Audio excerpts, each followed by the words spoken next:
poistuneena. A-finaali, 3,5 kierrosta, rankkaa, rasittavaa, raatavaa, rajua ratakierrosta. Ja lipusta heilasta nytkähtää koko Matti Mattila lähtee kun nappi paidasta täältä ulkoa.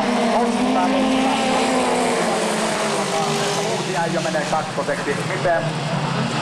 Ja Mattila pyörähtää ja kuka vetää sieltä välistä? Onko tuo Hausjärven Suikkari numerolla 23 jo vaihto? Ja nyt sitten alkaa arvoton taistelu ja Suikkarin auto lyö savua niin jumalattomasti jo tässä. Ja kakkospaikalta pyörähtää. Mitä? Tuliko joku ihmeen postikin sitten?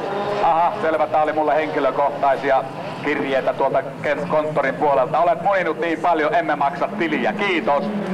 23 Mika Suikkari, mutta ei kestä tuo auto. Ei voi kestää, kun auto kestää, mutta mies ei kestä.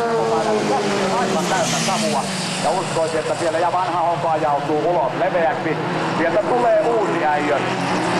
Ja varmaan sitten tuonkin Pohjantimma voi kertoa, ketä mä veikkasin etukäteen. Mä sanoin jo heti alussa, nyt mä voisin julkistaa, että uusi äijö voittaa täällä tänään. Mulle naurettiin jostain syystä, mutta onhan mulle naurettu ennenkin. Ja uusi äijö kuittaa ykköspaikan itselleen tässä vaiheessa, nousee kärkeen.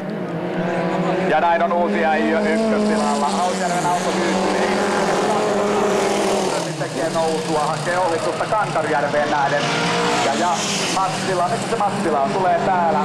Mattilalla oli vaikeuksia tulla kaarteessa. Ja Engström taistelee, on tässä vaiheessa kolmas.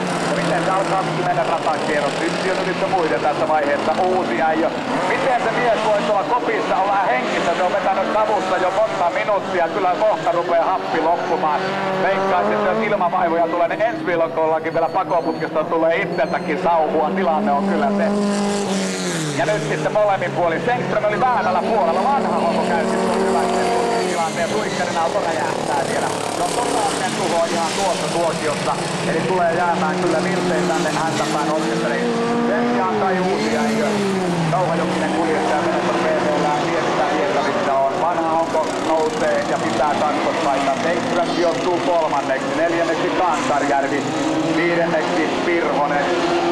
Kuudenneksi 185 numerolla, kun tuon mahto olla Ylinen, 7. Mattila ja 8. Suikkari. Ottakaa se mies pois, ettei se pökerry sinne. Pysyyköhän pystyssä enää? Mä uskon nimittäin, tuo on aika tarpeellista.